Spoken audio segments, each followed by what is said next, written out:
The last time we spoke, Arsenal was still in contention for a treble. A double? Maybe a double. Possibly. Are your two teams vying for a double or just one competition? So other zero.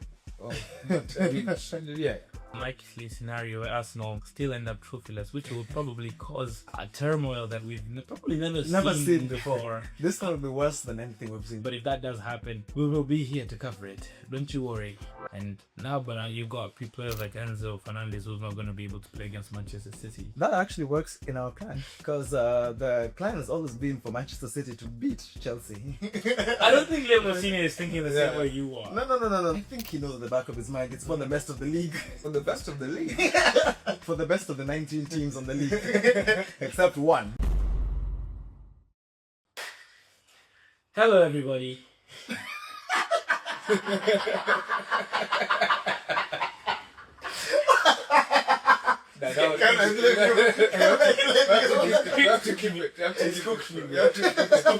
Guys. Hello, everyone, and welcome back to Flat the Back Podcast. I'm your host, Ted Kodawa, and these are my two co-hosts here, Alex, and someone who's no longer in the FA Cup. I know you're wondering where's our fourth centre back or full back, as you may. But yes, he's not the only one taking, hot training sessions in other countries like Man United. He's gone on a hot vacation, some warm weather training will, just to make sure he stays fit for the rest of the season. And with that, we've got a lot to talk about, Mm-hmm. I think we have 7 things to talk about with Chelsea. No. Sure. The last time we spoke, Arsenal was still in contention for a treble. But that's now a double? Maybe a double. Possibly. We'll know tomorrow. I guess we'll know in 2 weeks. We'll be. Are your two teams vying for a double or just one competition? So other zero. Oh, yeah. Man, it's okay. These things happen. I've been saying since the beginning of the season, since United got knocked out of all the cups, I've been saying some people are just yapping to go far and get nothing. Mm-hmm. It's one thing to just, you need to know yourself. You're wasting other people's time. Let people who can compete on the big stage, let them do it. Oh, okay. But okay. That's why you guys. It is what it is. It is what it is. Moving on swiftly. It is what it is. So we'll start with Arsenal versus Southampton. 2-1 to the Saints. And who knew, who thought, you're thinking to yourself, you think the Gunners would beat the Saints on Easter weekend? No. The Saints actually should be beating the Gunners. No, that's Easter weekend. So that's what I'm saying. Yeah. That's what I'm saying. You guys thought otherwise, though. Yeah, there was something divine about their performance. And, well, compared to ours, we were not firing on all cylinders, to put it that way. It's like, there's something from above that caused us to not be, right, as good as we usually are. But it's quite disappointing. You're looking at, I think almost, 11 of the 14 or so players who are on international duty being called back for an injury or a niggle here and there. So you're thinking that maybe that means that there'll be quite a response from Arsenal, but alas. And then it would have been good for Gyökeres to start, but obviously the fantastic break he had, taking a country all the way to a World Cup, I could understand why he started from the bench. There are not many strikers who do that. But anyway, I digress. So, seeing Jesus go very far. But go ahead. No, you never know. You never know. This is why we watch. This is why we watch the beautiful game. What? But I would say, it was a great play by Southampton. I think, it's one of those where if you don't have the right mentality, if you don't have pretty much the right setup and actually take the game from the start, pretty much nullify the fans. I think we didn't do that. And then you give them hope. Basically, that's their chance to shine. Big team coming, probably, hopefully, potential Premier League champions, top of the Premier League. Yeah, you have to show that you're also a professional too. And I think they brought it to us and we had no answer. And It's tough times, but what we do have is that it's not the end of the season. There are 2 to go, but from 4, it's gotten to 2 quite quickly, and before you know it can become 1. And I think we're just putting a lot of pressure that we don't need to put on ourselves, but It's funny. Then again, Are you yeah. saying that you think that going for the quadruple was a bit too much too soon, given? No, I wouldn't say Current that. I wouldn't track say record that for the because years. technically with the quadruple, you want to be in the final of the Carabao. That's one thing. And then you want to be in Wembley, right? The goal is to be in Wembley for both of the English competitions. And as per the Champions League draw, you look at maybe semi-final. So if you're getting to, you should be getting to at least the semi-finals of every competition, barring obviously the league. Then it's not a far-fetched to say you can go for the quadruple, because when you get to that point, it's 2 games, and anything can happen, right? They were comparing this Arsenal team to several winning teams. No. That was just to create Clearly. discourse. Obviously, But people are gonna do that. Personally, I Not don't think. the humble side. I comes know. out. You believe this. You want me to believe No, you it. still have to And- believe. As long as in the competition, you still have to believe. So Right. what I wanted was for us to actually have a reaction, because though we lost to Man City was concerning. Then again, now losing to Southampton, that's concerning as well, because you're seeing we'll get to them too. But it's funny how Arsenal players got injured during the international break to come back to have better preparation for Southampton to still lose. No, to be fair though, I think some people generally had Who? some concerns, like the Salibas of the world. Saliba got injured yeah. before. Before, exactly. Before that, So- not during the. You know when you call back players after like a few days in the training camp, they're like, You know, he picked up a knock as well too. So the general players. What who about had knocks. what about Declan Rice? What about Gabriel? All these players who looked fresh. Yeah. Mm. I think the FA need to look into those things. You know, I think Arsenal is in. Yeah, it's in the dark arts here. These guys are trying. They're trying. I don't think it's not anything a team hasn't done before. So I'm just hoping. To that extent, To that extent, when you call back yeah. half the players who are out, no. And I'm sure this time it wasn't Kepa's fault you lost. Well, I wouldn't say he painted himself in glory, but I mean, it he wasn't- didn't yeah. He didn't get the He didn't chance get to the do chance so. because the first goal you're looking at that one, Benoit is too close to I believe it was Mosquera at that moment in time, the right centre back. So then he's trying to recover, but then thinks that he may have a chance to then head the ball. So basically, made one mistake, and then now added onto that by trying to go for the ball, which most likely than not he would have actually been better placed to allow the Southampton player to bring the ball down and then pretty much then press it. initiate the tackles or whatever it may be, or see him out onto the touchline. But yeah, so then you're looking at that and then carrying the momentum. We did get the goal, so then you're thinking now that Gyökeres and the likes are around. Even from the Odegaard miss, you're looking back at those chances like, yeah, people are not on it. You're looking at an unlikely scenario where Arsenal still end up trophyless, which will probably cause a turmoil that we've probably never seen before. This one will be worse than anything we've seen before. I think people might not need to be on watch if that happens, because there's a lot happening, but if that does happen, we will be here to cover it. Don't you worry, we'll be here. We shall take care of Cairo as well. Yeah, we'll make sure he's okay. He's in a safe, If that ever happens, very safe. very safe environment. All right, on to the next. The favorites, obviously. Breaking the fourth wall to say that I'm not in a safe environment. On to the next. The favorites of the cup competition, the FA Cup. We're now looking at Manchester City versus Liverpool. 4-0. Liverpool, I mean, we kind of know what to expect from these guys these days when it comes to such games.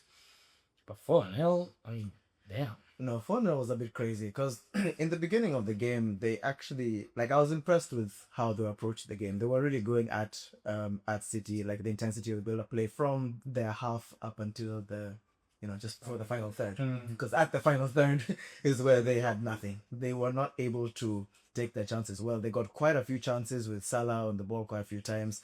Going to shoot, and he just either... You see him second guess one, at the last second, take an extra touch that doesn't need to, instead of just smashing it. I just say that he was making Trafford look like a fine keeper that day. Which is, but yeah. I mean, not to mention even the penalty miss as well from Salah as well. I'd just say that their usual antics are just still coming back to them. They don't have that clinical finish. at all. I mean, Even Ekitike's shot, well, given the ball just fell to him by chance and he wasn't expecting it, but a player of his caliber from a team like Liverpool, you'd expect that to at least make the keeper work. we look at Salah and how much he's dropped off. I mean, last season he put up numbers that were insane, and then he was vying for the Ballon d'Or, of course. And then now to where he is, I mean, it's baffling to say the least.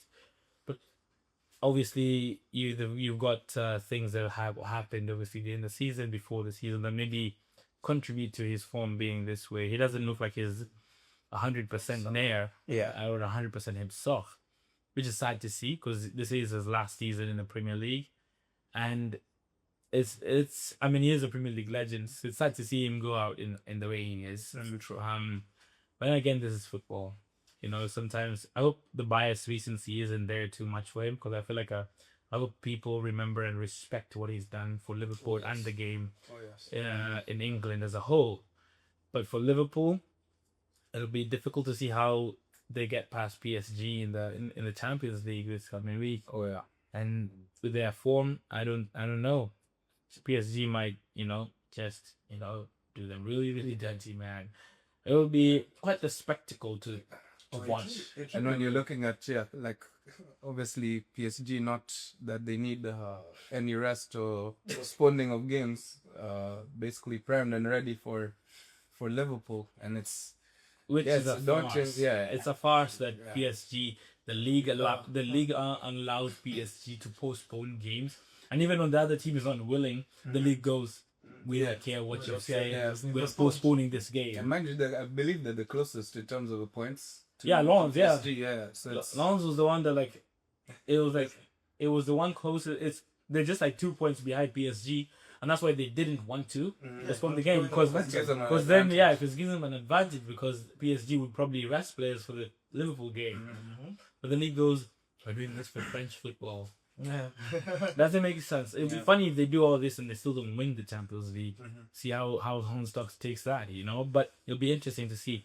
And for Liverpool, obviously, we'll wait to see whether Arne Slot will be at the helm next year, which I think we all doubt he's going to be there. I doubt he will be. And obviously, we're looking at on the other side, Manchester City with Guardiola. He might be leaving at the end of the season. Maresca might be cooking up something to join join the club later on. And you've got this. You can tell sometimes that someone just wants to leave on a high. So I'm guessing that's what he's looking to achieve. But and let's see whether he's able to achieve that. I think City will try and push for the league as well, which is very have the momentum. I would say they're gonna push. You're looking at the Arsenal game still to come. Haaland's now getting in a few goals as well. So it's gonna. I think it's gonna go until pretty much the last week of the season. All right. So now.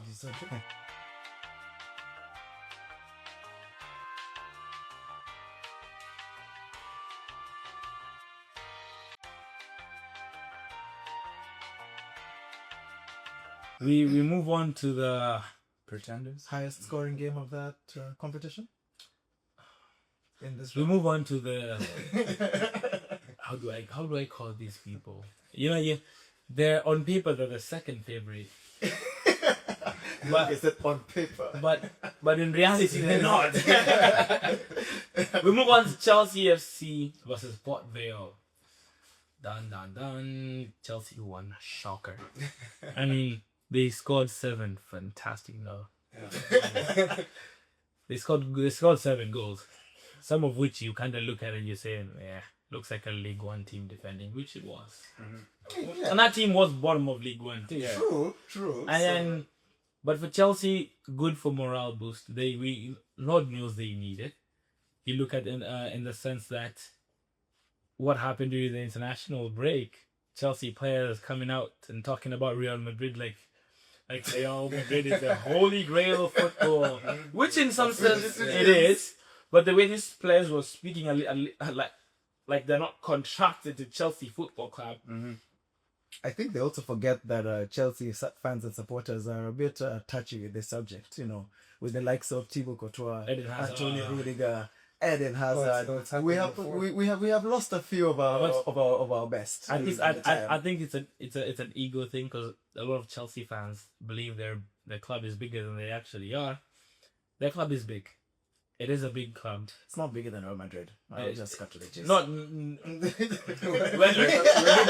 didn't even ask the question. We didn't even ask. There's no question. Arguably, no club that is bigger than Real Madrid. Yes. You know, you're looking at Chelsea. You're looking at the pinnacles of football in terms of Europe. Mhm.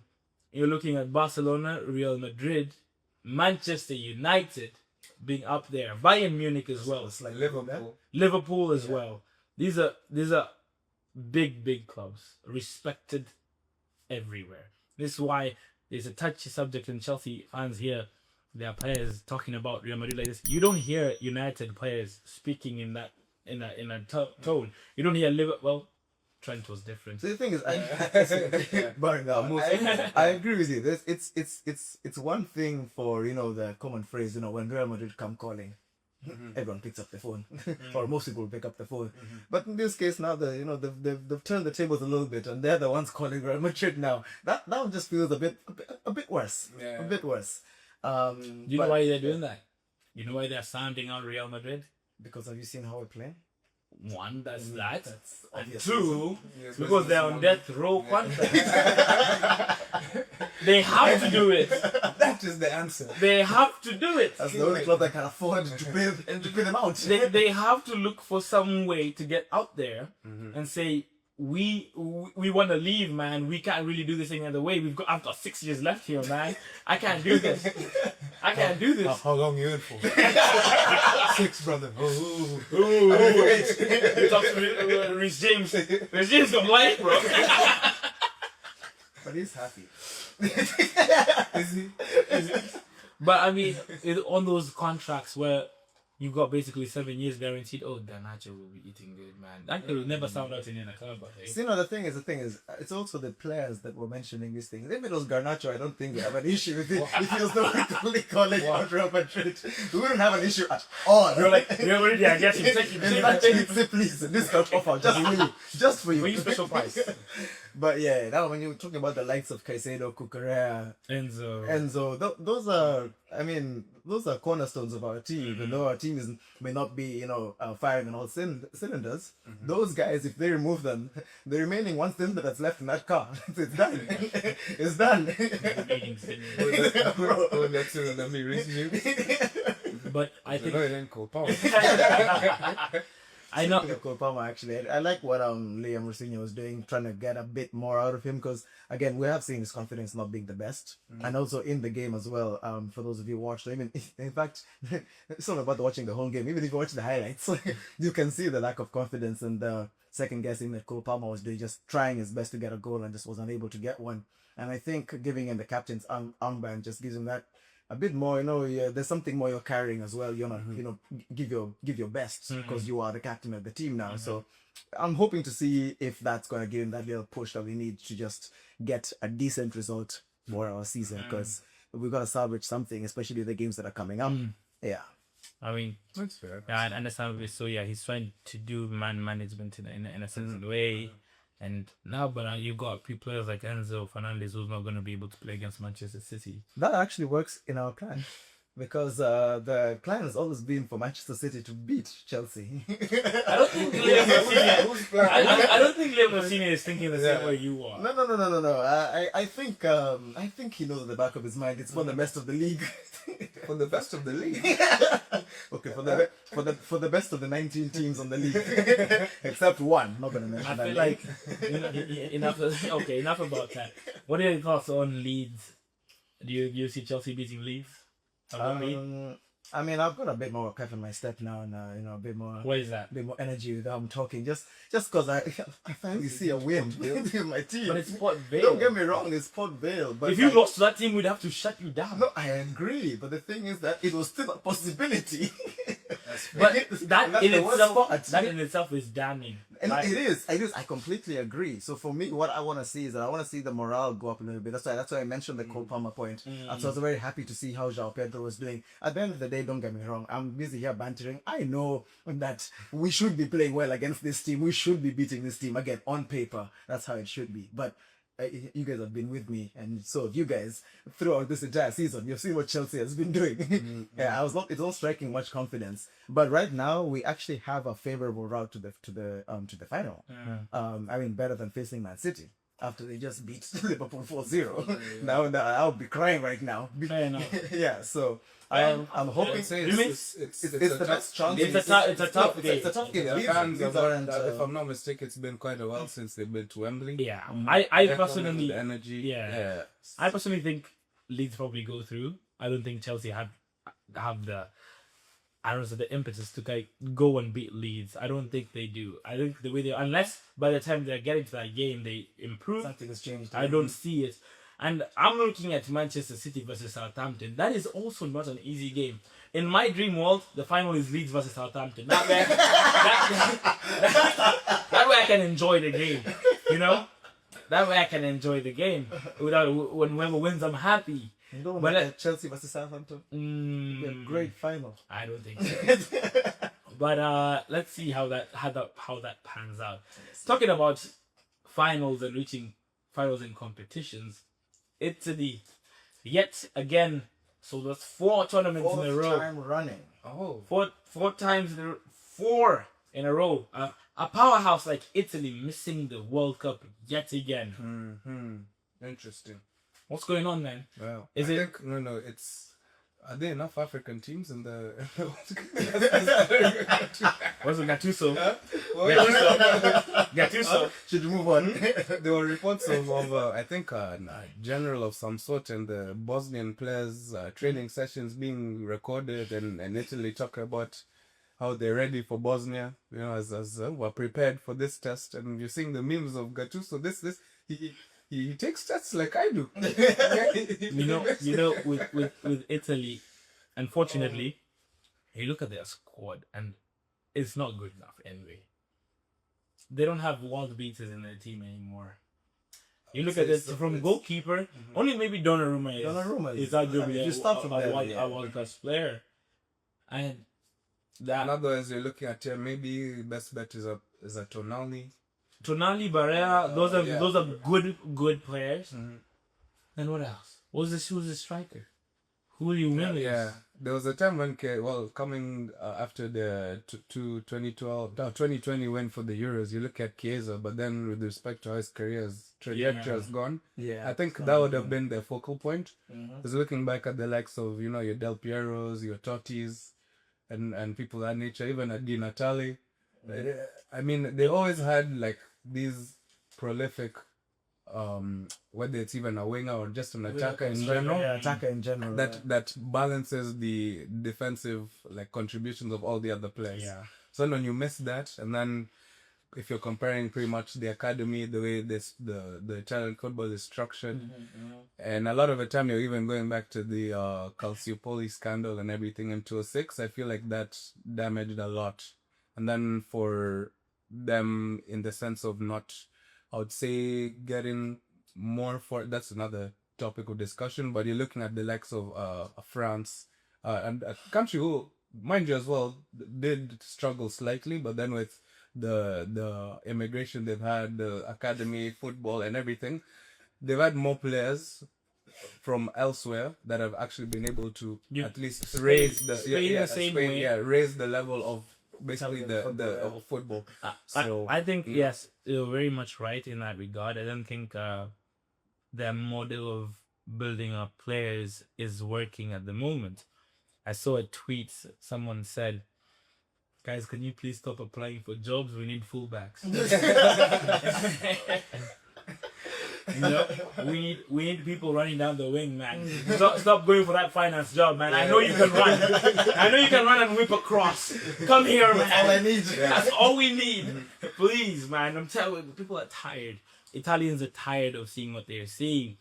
And I don't maybe the pathway there. I'm not too sure. I'm not well knowledgeable in it, but maybe the pathway there right now is not the best because if you look at the Serie A, the level of the Serie A has dropped exponentially. It has dropped, and if it's not careful, it will drop, and the league's standards will also drop, and then it might not be a top 5 league sooner rather than later. You know, so you're looking at because everyone who doesn't do well in other leagues just goes to Syria and then they're balling out. I mean, but McTominay, fair enough, he might be an anomaly. He might be an anomaly because he performs even before and even in Scotland. For Scotland, he does it there as well on a big stage. So he might be an anomaly. But you're looking at the level in Syria at the moment not being the best. And maybe that's it now being a domino effect and seeping over into the international team. The Euros are there in 2 years. They probably make that one. But again, Donnarumma started playing for Italy when he was 17. He might reach 31 and not play a single World Cup game for Italy. A player of his caliber, that's shocking. Wow. I don't know what they've been doing, man. Yeah, it's because you're looking at even the I would say top players in Syria, and a lot of the time you're not finding, let's say, many of the Italian players of old. And even I would say best or the most up and coming team that's getting a lot of the talk, you know, the likes of Como with Fabregas. A lot of their team as well doesn't have many Italians too. So that's again is saying that, and mind you, again, tradition is good. That, you know, Italians all known for their tradition and keeping things as is. But sometimes you also have to look at, okay, we still keep our traditions. How can we still now get to pace with the likes of Spain, the likes of France, and actually get the league or even just the country in general to get back to where it's supposed to be? Because we do want to see Italy in these big competitions. It's, you know, it's football heritage, you know, as you say.